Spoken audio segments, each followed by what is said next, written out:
Tudors were voracious builders. King Henry VIII built at least 60 palaces, castles or grand houses during his long reign, as did his daughter Queen Elizabeth I.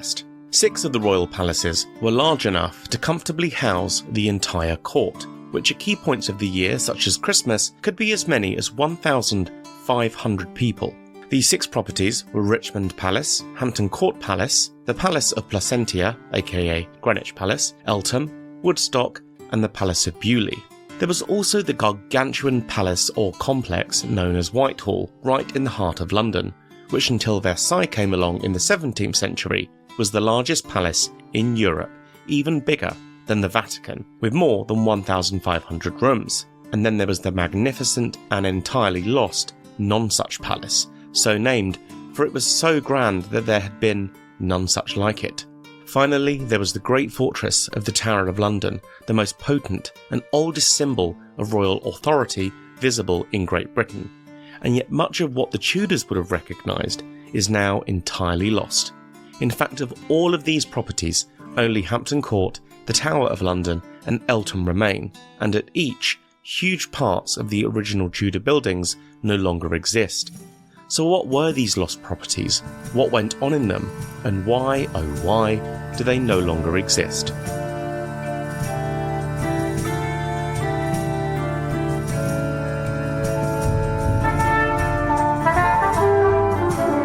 Welcome back to the Tudor Chess Podcast, episode 31, Tudor England's Lost Palaces.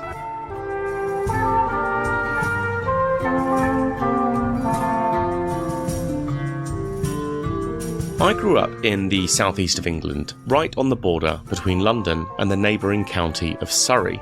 My childhood home practically overlooked the original location of one of Tudor England's greatest palaces, Nonsuch, for which sadly absolutely nothing remains, and is now simply a gorgeous park with a lovely, albeit 18th century mansion house at its centre. Nonsuch, like many other major Tudor palaces, fell into disrepair and were torn down by either the late Stuarts or the Georgians. And I'm saying it now, but the Stuarts and Georgians will come up quite a lot in this episode because they have a lot to answer for when it comes to destroying once great Tudor palaces, castles and homes. Perhaps the greatest loss to fans of Tudor England is the Palace of Whitehall, simply because, firstly, it was just so colossal, but also because of the incredible history which took place within its walls. Whitehall was not the palace's initial name, nor was it originally built for royalty. The place first crops up in 1240, with Walter de Grey, the Archbishop of York, needing a London residence and bought a large house which he then called York Place. The property was further expanded by King Edward I, but took on its truly mammoth scale during the 15th century when a certain Cardinal Thomas Wolsey took over. He expanded it so significantly that soon it was rivalled only by Lambeth Palace as the greatest house in the capital. Following Wolsey's fall from favour in 1530, King Henry VIII took over York Place and decided to make it his primary London residence. He actually inspected the property alongside Anne Boleyn, and in 1532 the name of Whitehall was first recorded. It is believed that Henry landed on the name for the white stone that was used in the design of the property. He went literal, basically. Magnificent and fully privatised gardens were added to the west of the main complex, and taking inspiration from his downriver property at Richmond, and being a fan of sport, the king added several sporting facilities, including an indoor tennis court, a cockfighting pit, and a bowling green, as well as a spectacular tilt yard for the ever-popular sport of jousting. The building work conducted by the king was a joint project between Henry VIII and Anne Boleyn, who had planned for the palace to be their future marital home. Indeed, it was the location of their wedding at the start of 1533. The marriage was famously small and intimate, taking place in one of the upper chambers of the Holbein Gate within Whitehall. The palace was also the location for Anne's coronation feasts and jousts, which were held at the palace in May and early June of that same year, by which point serious building work had commenced on the site. Interestingly, architectural historian and the former chief executive of English Heritage, Simon Thurley, noted in his work of Tudor palaces and in particular Whitehall that Anne Boleyn was almost certainly the only wife of King Henry VIII's who showed an open interest and passion in architecture. This is evidenced from the fact that building plans for Whitehall were sent to both Henry and Anne for approval, and furthermore, Henry allowed Anne significant say in the planned decorations. Perhaps the king's confidence in Anne was as a result of her famously exquisite taste. This may also account for the clear bug for palace building that Elizabeth I inherited. If such a passion was seen in both her parents, it was almost inevitable. Unfortunately for Anne Boleyn, however, she did not live long enough to see the building work completed. By the end of 1536, an Act of Parliament gave the palace the official status as the king's chief residence, with in excess of 1,500 rooms and a mind-boggling 3 million square foot in footprint. It truly was a royal megacomplex. In fact, it was more like the size of a small town, sat right in the centre of London. Anne Boleyn would not be the only one of Henry VIII's wives who the king married at Whitehall, for her direct successor, Jane Seymour, married the king in the palace on the 30th of May, 1536, just 11 days after the execution of her former mistress. Famously, the palace was also the place where the king himself died. He had been ill for some time, eventually lost the power of speech, and breathed his last in the early hours of the 28th of January, 1547. He was aged 55 years old. His entrails were buried in Whitehall's Chapel Royal, and his body lay in state in the Privy Chamber, which incidentally was the same room in which the famous Whitehall mural by Hans Holbein, that huge life-size canvas of Henry VIII and Jane Seymour on the king's parents, Henry VIII and Elizabeth of York, was hung. The king's final resting place would be St George's Chapel in Windsor. Despite the tyranny of his reign, the king was greatly mourned, and as his successor was a boy of just 9, there was great fear that the country would slide back into the anarchies of the Wars of the Roses. Queen Elizabeth I stayed at Whitehall more than any other palace in England. Its colossal scale made housing the entire court easier, and also had the added benefit of being so close to the Palace of Westminster, where Parliament and the law courts sat. The Queen spent many Christmases at Whitehall Palace. One memorable festive season came in 1581, when negotiations between England and France were taking place, hoping to see the Queen marry Francis, Duke of Alençon. Due to the increased number of guests, and foreign ones at that, the Queen wanted to put on a good display and added a banqueting house onto the palace as a means of conveying the further brilliance of her court. This banqueting house was only meant to be temporary, but remained in use until the reign of King James I. Whitehall was also the setting for the very first performance of what is generally accepted to be William Shakespeare's final play, The Tempest, which took place in 1611. The early Stuart kings would also treat Whitehall as their primary London base. Indeed, it would be used for an altogether darker and shocking scene when King Charles I was executed at the palace. He was beheaded on a raised platform erected directly in front of the redesigned banqueting house created by his father, King James I. Despite it being the scene of his father's death, when King Charles II returned to England and re-established the monarchy, he would spend a lot of time at Whitehall, making extensive renovation works across the whole complex. The problem that Whitehall ultimately faced, though, was that it had become, in effect, a complete mess. It lacked any uniformity in design, and its layout was insanely scattered. It was in effect a mongrel of a palace, a patchwork of various designs and purposes and layouts. It majorly lacked cohesion, made all the worse by the fact that courtiers would regularly extend their own small corners of the palace. A notable example here was Stephen Fox, a clerk in the employ of Charles II, who had been given a rather modest 3 rooms, but he eventually constructed a grand mansion with all of the mod cons, a coach house and stables, all within the palace network itself. The place must have been a complete nightmare to get around. This was, after all, in the days before Google Maps. By the end of the 17th century, the palace was the largest and frankly most convoluted building in Europe. Much of the older palace structure was damaged in a fire which broke out in April 1691, although the state apartments remained unharmed. Ironically, the fire actually removed a lot of the complexities of the complex, leaving behind a clearer and more unified footprint. 7 years later, however, a second fire broke out and destroyed much of what remained.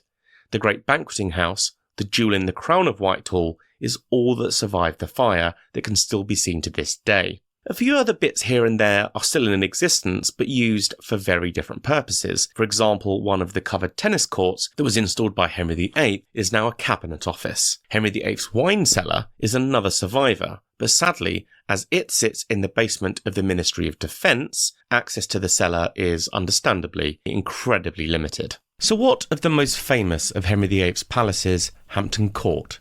Hampton Court is, alongside the Tower of London, one of the great survivors of the Tudor age. With that said, huge portions of the original Tudor building were torn down by those pesky Georgians, and so the palace today is very much a tale of two stories, with the older Tudor palace at the front and the Palladian Georgian at the back.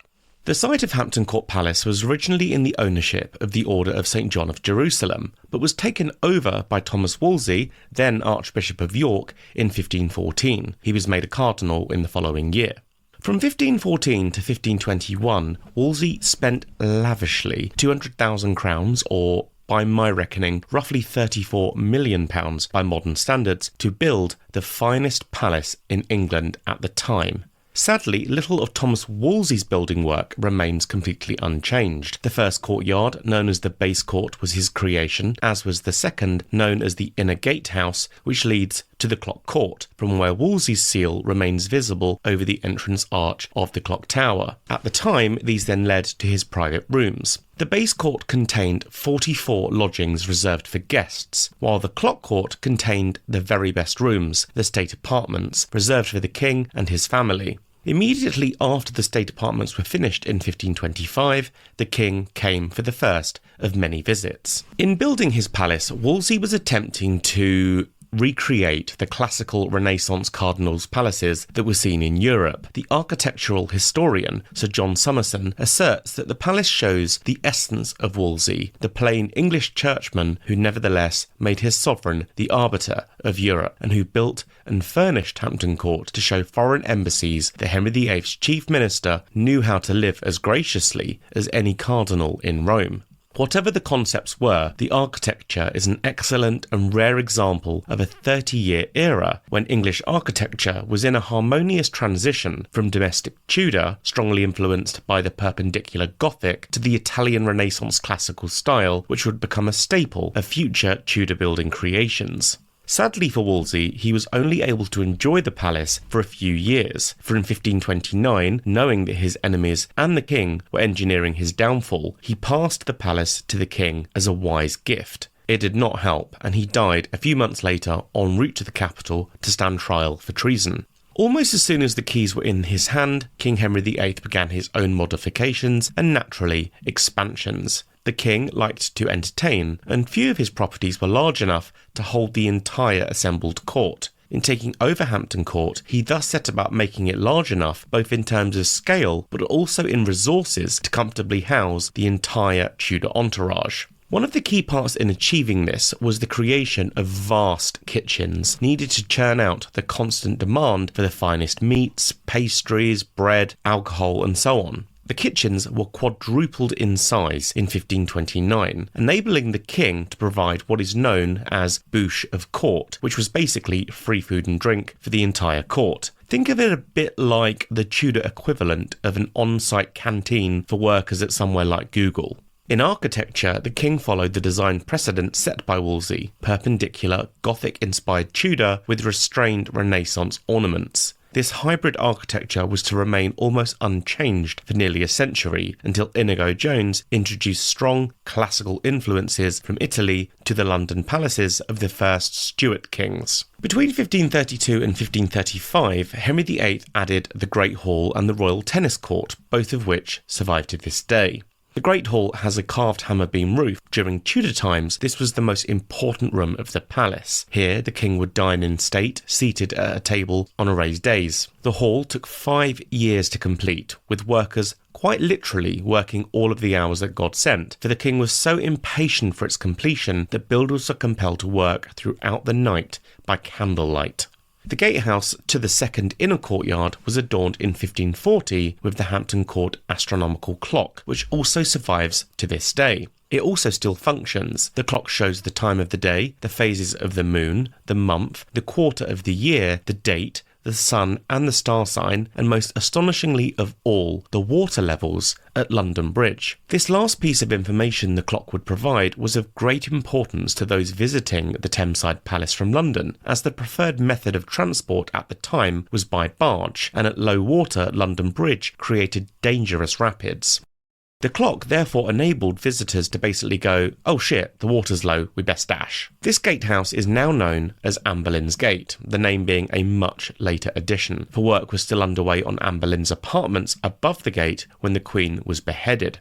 Anne Boleyn has herself become synonymous with the palace. One of the greatest joys of the Great Hall is the small touches created to honour Anne Boleyn that can still be seen to this day, despite Henry VIII's attempts to remove any remnants of her from the palace following Anne Boleyn's execution. As you enter the Great Hall, on either side there is a magnificent wooden screen with various very detailed carvings. If you look closely, and palace stewards will also help point them out, two intertwined H and A's can still be seen, overlooked by the carpenters tasked with removing any trace of Anne from the palace. During the Tudor period, the palace was the scene of many historic events. In 1537, the king's much-desired male heir, the future Edward VI, was born at the palace and was also the site of the child's mother, Jane Seymour's death 2 weeks later. The apartments in which Jane gave birth also remain to this day. However, they are closed off to the public and are now whitewashed office rooms. Pre-pandemic, there was a plan in place to restore these rooms and bring them back to the original Tudor style, although sadly, that project has been put on pause for the time being.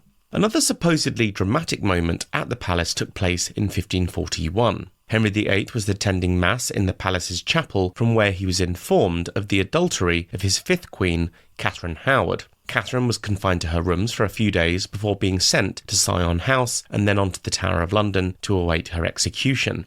Legend claims that she briefly escaped her guards while staying at Hampton Court Palace and ran through the processional route, now known as the Haunted Gallery, to beg Henry VIII for her life before being recaptured. Catherine's ghost is even said to haunt the gallery, hence the modern nickname, and furthermore, her ghost is said to only be from the knees up, for the floor has been raised a couple of feet since Catherine's lifetime.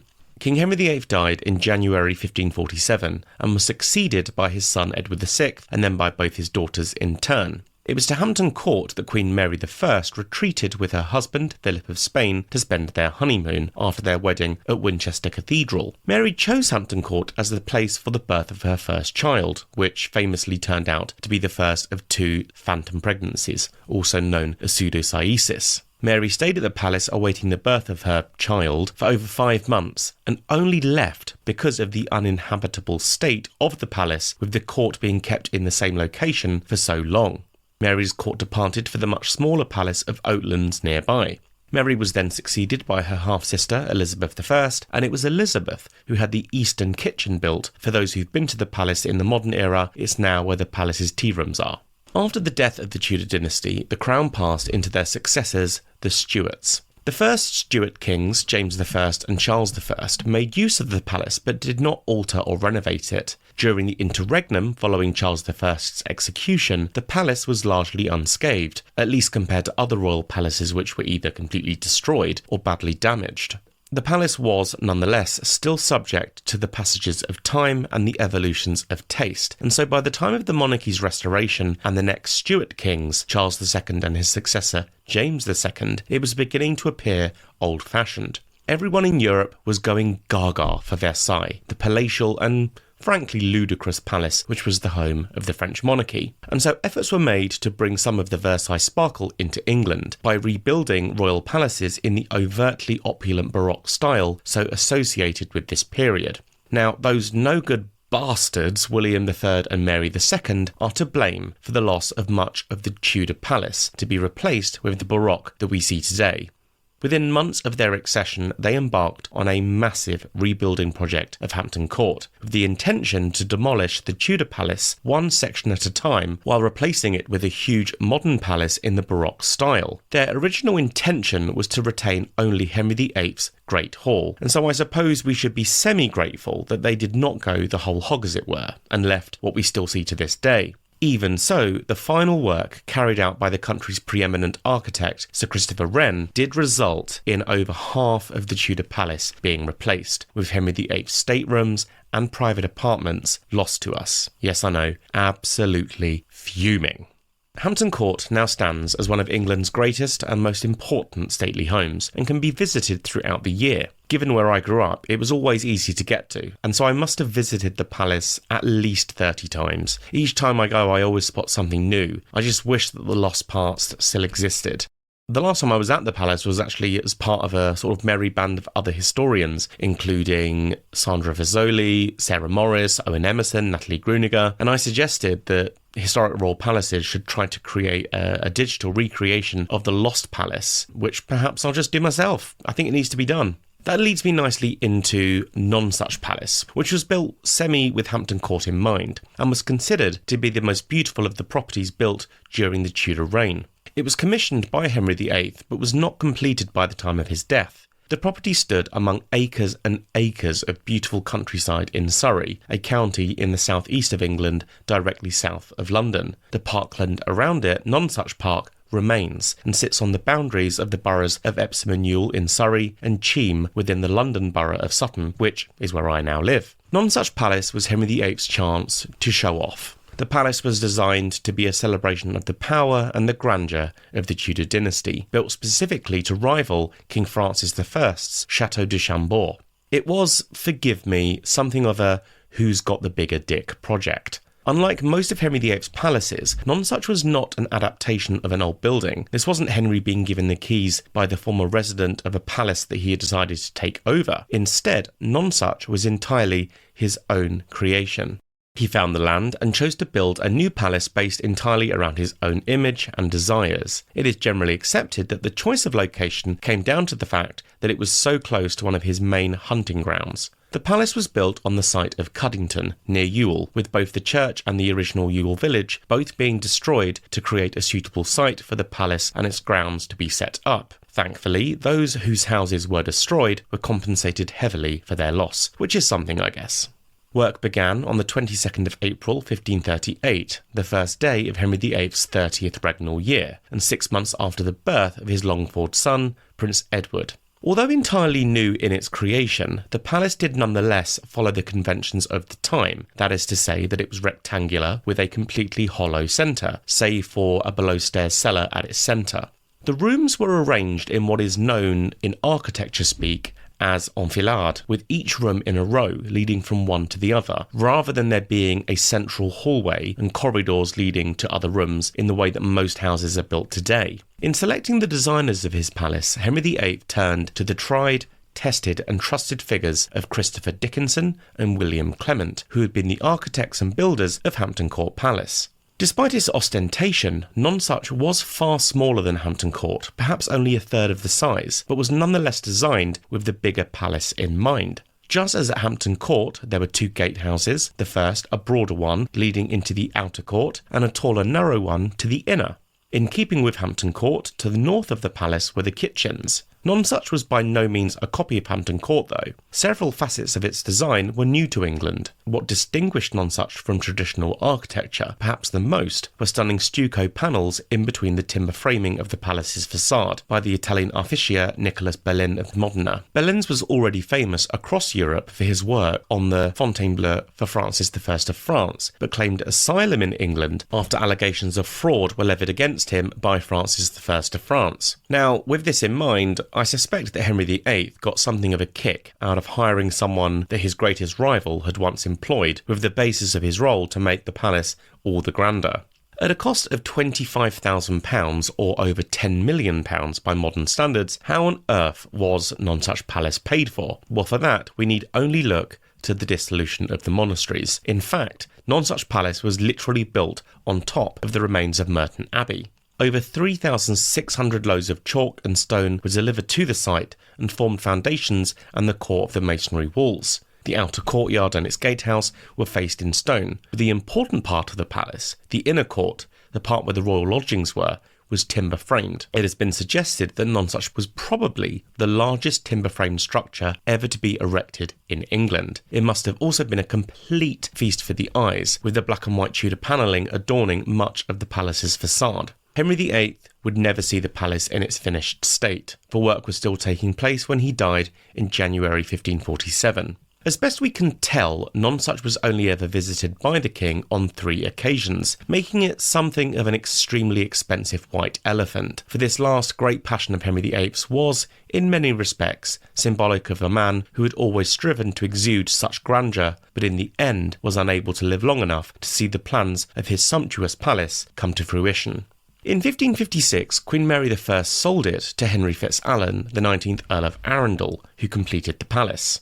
In 1585, the Treaty of Nonsuch, as it became known, was signed by Elizabeth I and the Dutch Republic at the palace. It was then returned into royal hands in the 1590s. Nonsuch came to Anne of Denmark as her jointure property as the consort of King James I of England and VI of Scotland. The Great Park remained the property of Lord Lumley until he surrendered the lease to the Queen in 1605. With that said, Queen Anne rarely visited, although both her husband James and their son, the future King Charles I, regularly visited for hunting and racing. Following Parliament's victory in the English Civil War, the Nonsuch estate was confiscated and let to a series of parliamentarian supporters. The palace was handed back to the Crown after the Restoration in 1660, with the palace given to Queen Henrietta Maria. Nonsuch remained royal property until 1670, when Charles II gave it to his mistress, the notorious Barbara, Countess of Castlemaine, with the title of Baroness of Nonsuch. Infuriatingly, she had it pulled down around 1682 and sold off the building materials to pay gambling debts. She is one of those bloody Georgians I mentioned earlier who have a huge amount to answer for. Did she have no care for posterity? Although the palace is, itself, completely lost, some elements or features of it were incorporated into other buildings. For example, some of the wood panelling can still be seen today in the Great Hall at Loseley Park near Guildford in Surrey. No traces of the palace remain on its site today though, but some pieces are held in the British Museum. There is also a discernible rise of land where the old Cuddington Church used to be before it was demolished to make way for the palace. The site is now, as I referenced earlier, simply a park, albeit a very beautiful one, which incidentally played a huge part in my life and is my favourite place on earth. Nonsuch Park is where I learned to ride a bike, it's where we took our dogs for walks, it's where I go running in the summer. I even have the park's coordinates tattooed on the back of my left arm. The park is also the home of Nonsuch Girls' School, a very good grammar school which amongst its alumni includes the incredible historian Professor Susanna Lipscomb. From the far south of London, I'm now going to head east to discuss another entirely lost palace, the Palace of Placentia, more commonly known as Greenwich Palace. The palace was initially built by Humphrey, Duke of Gloucester in 1443 and named Bella Court. The Duke was a younger brother of King Henry V and as such was uncle to the infant King Henry VI. In 1447, Humphrey fell out of favour with Henry VI, who had now reached adulthood, and was arrested for high treason. He died in prison, likely due to a stroke, although persistent rumours of murder still abound. Henry VI's wife, the controversial but fascinating Margaret of Anjou, took over Bella Court and rechristened it the Palace of Placentia.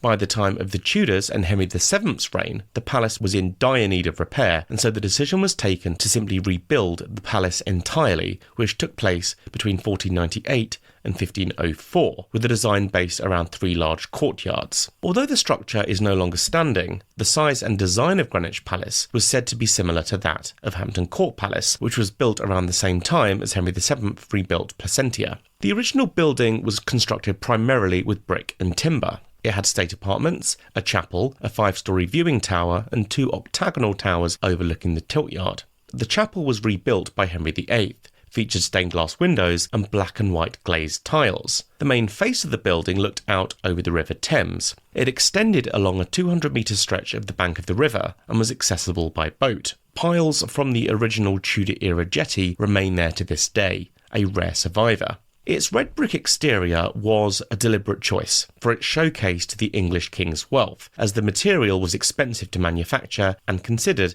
an extravagance. Aside from the chapel renovations, Henry VIII also added an armoury, stables and a banquet hall to the original palace. It would then remain as a primary royal residence for the next 2 centuries. The Palace of Placentia played a major role in the life of King Henry VIII, for firstly, he was born there in 1491, and it was also the location of his daughter Princess Mary's birth in 1516 and the birth of Princess Elizabeth in September 1533. Henry also chose Placentia as the location for his short-lived marriage to Anne of Cleves, which took place in January 1540. Both Mary I and Elizabeth I lived at Placentia for some years during the 16th century, but by the Civil War, the palace had fallen into major neglect, even serving for a time as a biscuit factory and as a prisoner of war camp. In 1660, Charles II decided to rebuild the palace, engaging John Webb as the architect for the new king's house. The only section of the new building to be completed was the east range of the present King Charles's court, but this was never occupied as a royal residence. Most of the rest of the palace was demolished, and the site remained empty until the construction of Greenwich Hospital began in 1694.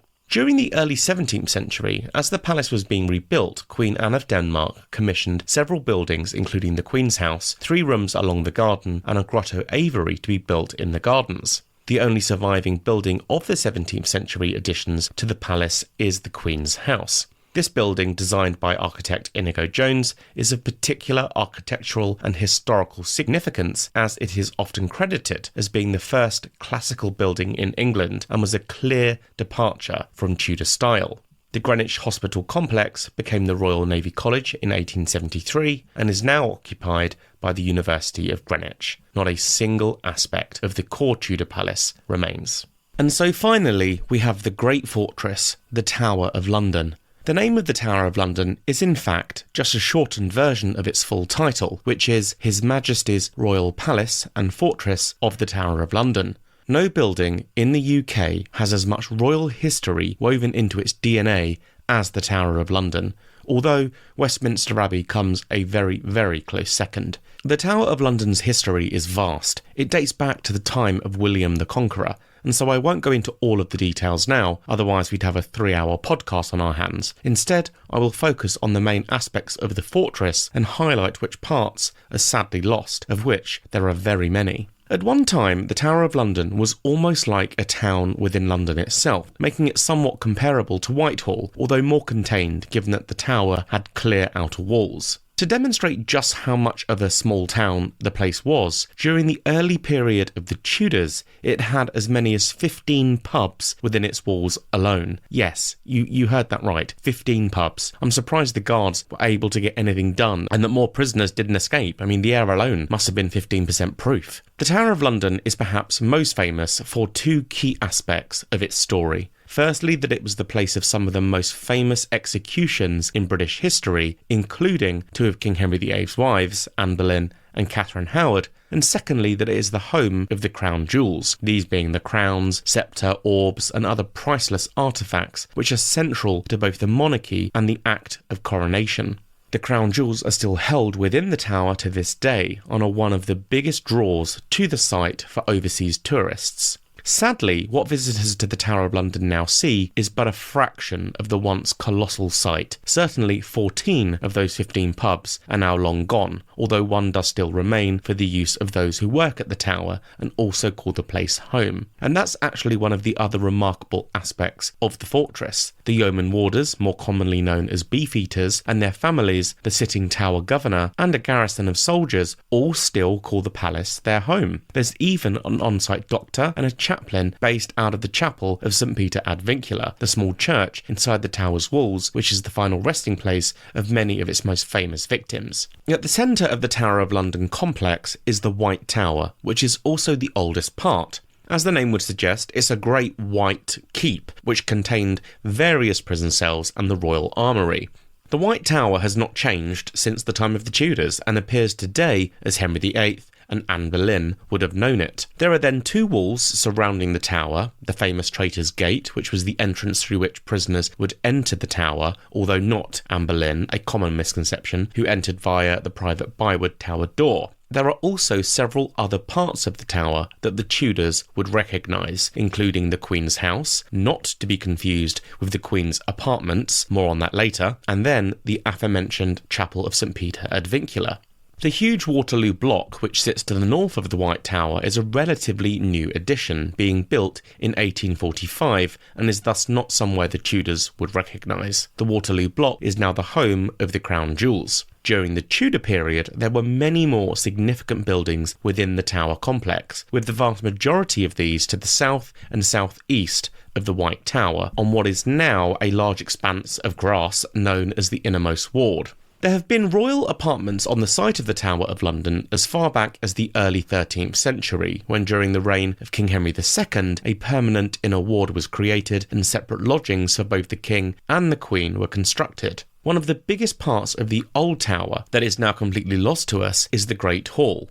The entrance to the inner ward was through the also now lost Cold Harbour Gate, although there are some small remnants of that gate that can still be seen to the southwest of the White Tower today. Unlike the Great Hall of Hampton Court Palace, which faces north to south, the tower's Great Wall faced east to west, occupying the southernmost aspect of the inner ward. To the right of the Great Hall were a series of other buildings, including the one-time magnificent royal apartments. At the turn of the 16th century, King Henry VII had significantly extended the King's lodgings, including the addition of a new tower and a suite of rooms for his mother, Lady Margaret Beaufort. In 1532, Henry VIII ordered his chief minister, Thomas Cromwell, to organise the refurbishment of the royal apartments on both the King and Queen's sides in anticipation of the planned coronation of the King's second wife, Anne Boleyn. The large Queen's watching chamber, which was actually twice the size of the King's, was relatively simply refurbished, but all of the other rooms would undergo a full refit at a cost of roughly £2 million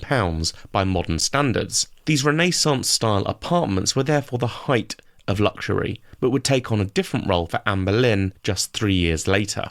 Following her arrest on trumped-up charges of adultery and high treason, Anne was taken as a prisoner to the Tower of London to await her trial and eventual execution. She did not, however, have to go into a dungeon, but was instead lodged in the Queen's apartments. This was the great irony of Anne's time spent in the Tower, for the location of her greatest high, the zenith of her rise to power, the place where she stayed on the eve of her coronation, was now the same place in which her greatest fall would unfold. Infuriatingly, if you go to the Tower of London today, it is not possible to see Anne's apartments and later prison, because these lodgings were uninhabitable by the end of the 16th century and completely demolished by the end of the 18th century. Why, oh why, couldn't they have taken steps to protect them? Did they not realise that 200 years later, millions of people from across the world will be desperate to see them? Clearly not. The fools.